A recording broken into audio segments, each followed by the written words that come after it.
Саламатсыңарбы 5 класстын окуучулары?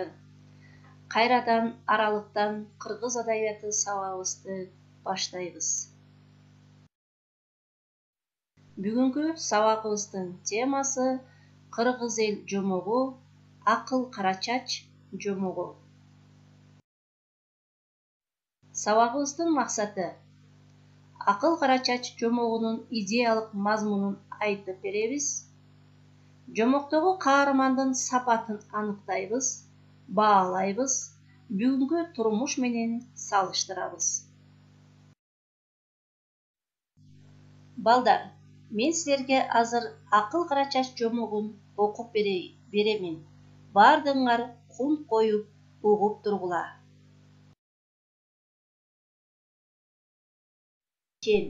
Сөзү бекем, жээринче чечен деген киши болуптур. Мырза деген уулу бар экен. Өмүрүндө чын айтпаган калпычы бала деген сөздү жээринче чечен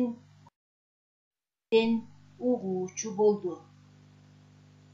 Бир күнү Төлөмүрза караңгы түндө ээрчитип келе жатып: "Балам, менден көрө көзүң курч эмеспи? Асты жагыңды карачы, мага аркарга окшош бирдеме көрүнөт" деди. Анда Төлөмүрза: "Аркар экен" деди.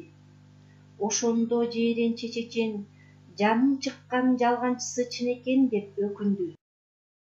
Төлөмүрза карга атса кийик аттым деп элге мактанат.